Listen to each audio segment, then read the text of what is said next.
Welcome back to Hardware Unboxed. Today I'm diving into smartphones once again, this time looking at the performance of the Samsung Galaxy S9 Plus. In the previous video I looked at the battery life of the Exynos model, so check that out if you haven't already. Here I'll be exploring all aspects of the SoC's performance, including actual real-world smartphone benchmarks, not just your usual synthetic workloads, as well as some storage performance. Before getting into the numbers, it's good to have an idea of the hardware inside this flagship phone. As with previous Samsung Galaxy S devices, there are two variants of the Galaxy S9 and Galaxy S9 Plus. One has the Qualcomm Snapdragon 845 for the United States, China, Japan, and a few other regions, while the other variant has the Samsung Exynos 9810 for the rest of the world. I would love to be able to test both devices at some point, but for now we have our hands on just the Exynos model, so the following performance analysis is focused on the new Exynos SoC. The Exynos 9810 is the successor to the Exynos 8895 that first appeared in the Galaxy S8. We are still looking at a dual quad-core implementation, just with newer core architectures, improved clock speeds, and more cache. The big performance cores are using the Exynos M3 design, which is a much wider core design with significant IPC improvements over the Exynos M2 in the 8895. There are 4 of these cores and they are clocked up to 2.7 GHz in single core workloads, while sitting at 2.3 GHz in dual core loads and 1.8 GHz in all core workloads. This tiered clock speed setup is very reminiscent of x86 chips from Intel and AMD, but it's relatively rare in ARM SoCs, at least at the moment. Complementing the big cores are 4 smaller efficiency cores that use the Cortex A55 design, clocked up to 1.8 GHz. This is a small upgrade on the Cortex A53s used in the 8895, along with a 100 MHz clock speed increase. On the GPU front, Samsung has moved from a Mali G71 MP20 at 546 MHz to a Mali G72 MP18 at 572 MHz. In other words, we're seeing 2 fewer cores than in the 8895, but at a higher clock and using a newer design. The memory controller remains the same quad 16-bit LPDDR4X controller, providing 28.7 GB per second of bandwidth.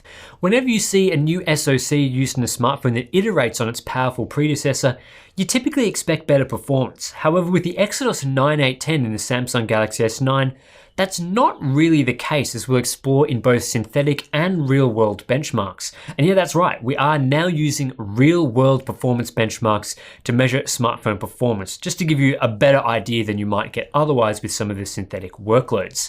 So let's kick things off by looking at browser performance in Octane and Kraken. Here we see a decent performance improvement of around 25% for the Galaxy S9 Plus in Octane relative to the Galaxy S8 Plus. However, surprisingly, it does fall behind in Kraken to the tune of 17%, and that's not the best start for an SoC that supposedly has more than a 50% IPC gain. In Basemark Web 3.0, the Galaxy S9 Plus is a decent 19% faster than the Galaxy S8 Plus, with the largest gains seen in the generic suite. However, performance is no better than a device with the last gen Snapdragon 835 inside, which is a concern for a newer SoC that is being shipped alongside the Snapdragon 845 variant. In PCMark, we're seeing relatively modest performance gains. Using the original work test, the Exynos 9810 in the Galaxy S9 Plus is just 4% faster than the Exynos 8895, looking at the overall score, which breaks down into 16% faster in the web test, 22% faster in the video test, 18% slower in the writing test, and 3% faster in the photo test. In this benchmark, the Galaxy S9 Plus gets badly beaten by the Pixel 2 XL with its last generation Snapdragon 835 SoC. Looking at the newer Work 2.0 test, and it's still not great news for the Galaxy S9 Plus with just a 6% performance gain. Again, it gets handily beaten by the Snapdragon 835 by around 25%. In Basemark OS II 2.0, interesting benchmark name there, but the Galaxy S8 Plus actually outperforms the Galaxy S9 Plus by 14% in the overall score, even though the Exynos 9810 does eke out a win in the CPU-heavy system score to the tune of 20%. Again, not a great result for the newer Galaxy S9 Plus and its Exynos 9810, especially considering it's beaten by the Snapdragon 835 once more. As these are just synthetic results, I did want to examine whether we're getting any performance gains with the Exynos 9810 in real-world applications. So I went back and retested a collection of smartphones in a range of widely used Play Store apps. Unfortunately, I don't have data for the Exynos 8895 in these apps, but I can compare the Exynos 9810 to the Snapdragon 835. So we'll start with Pixlr, which is a popular photo editing app, and here I'm benchmarking the time it takes to save a large image with a filter applied. The effect is applied at full resolution during the save process, so a faster SoC can apply the effect more quickly and complete the save faster. In this test, the Exynos 9810 is a decent 20% faster than the Snapdragon 835 in the Pixel 2 XL. Our Excel benchmark is a very basic column sort of a large file with 60,000 plus rows. The Galaxy S9 Plus is 13% faster at completing this sort than the Pixel 2 XL, though the HTC U11 using the same SoC does close this gap to just 7%. Not a resounding win for the Exynos 9810, but it is better than nothing. When fully loading a PDF in Acrobat Reader, the Galaxy S9 Plus with the Exynos 9810 is again around 20% faster than the Pixel 2 XL with its Snapdragon 835. A decent performance improvement, but it doesn't establish the Exynos chip as the outright fastest on the market, with the last gen Kirin 960 coming in very close. The final benchmark we'll be unveiling today is RAR decompression. Here the Exynos 9810 was actually 18% slower than the Snapdragon 835 in the Pixel 2 XL, and that's a disappointing result for the Exynos 9810. Moving into graphics performance, and again for the most part we're seeing relatively modest performance improvements moving from the Exynos 8895 to the Exynos 9810. In the GFXBench Manhattan 3.1 test, we're looking at an 8% performance improvement in favor of the Exynos 9810 in the off-screen test and 14% in the on-screen test. However, in better news for the Exynos 9810, it does manage to outperform the Snapdragon 835 with its Adreno 540 GPU to the tune of 22% in the off-screen workload.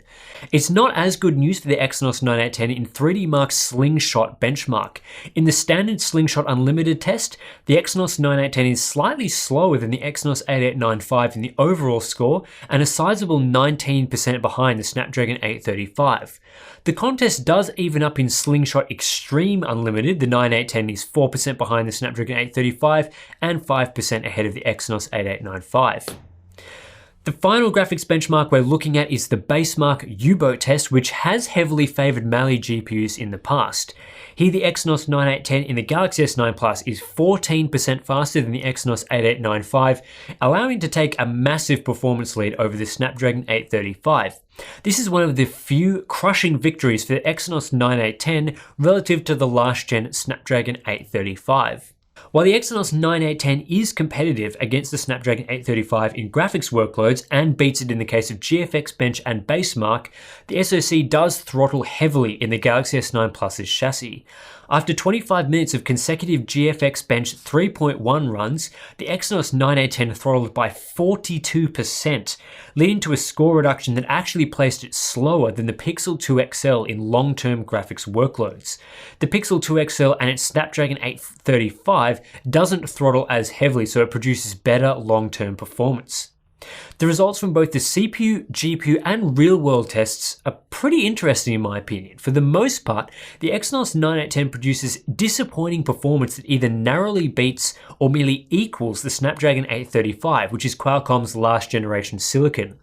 It's clear that the Snapdragon 845 variant of the Galaxy S9 Plus is the one to get if possible, as it produces performance more in line with what we'd expect from a 2018 SoC, at least going on reviews that have tested this model. Lower than expected performance poses an interesting question as to what Samsung did with the Exynos 9810 in the Galaxy S9 Plus.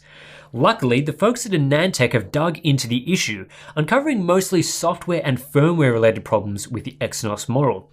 There's some great analysis on the matter and you really should read that if you're interested, but I'll summarize it here as two major problems. Samsung uses a hot plugging mechanism for thread migrations between cores, which is inefficient, and the scheduler is tuned such that the CPU takes a long time to reach its maximum frequency. Ideally, the CPU reaches peak performance as quickly as possible, completes the task in a shorter period of time, then shuts off to conserve power. The Exynos 9810 in the Galaxy S9 Plus appears to slowly ramp up its maximum frequency, which causes it to underwhelm in short workloads. In terms of storage performance, the Galaxy S9 Plus, and I have a 64GB model to review, performs well, although it doesn't set new records for NAND performance and can't match the latest Huawei devices. Sequential performance is strong with improvements to both reads and writes compared to the Galaxy S8 Plus. However, random performance remains a weak point with fairly average speeds for a high-end Android smartphone. So if you're thinking of buying the Galaxy S9 Plus, I definitely recommend the Snapdragon 845 model if it's available in your area. If you only have access to the Exynos 9810 variant, just know that you won't really be getting next generation performance and will be stuck with little to no upgrades over the Exynos Galaxy S8 Plus or other Snapdragon 835 phones. I'd only advise an upgrade, presuming you're most interested in performance, from something 2 years old or even older at this point. Alternatively, wait until there are a few more high-performance Snapdragon 845 phones on the market, which should be the case in the coming months. That's it for this look into Galaxy S9 Plus performance with the Exynos model. Don't forget to check out the entire review of this phone on TechSpot. So if you're interested in camera, display, design, all that stuff, that's all in the TechSpot review. Links to that in the description below. And let me know what you think about smartphone content in the description below. Do you want to see more of it? Definitely shoot me a comment, and I'll catch you next time.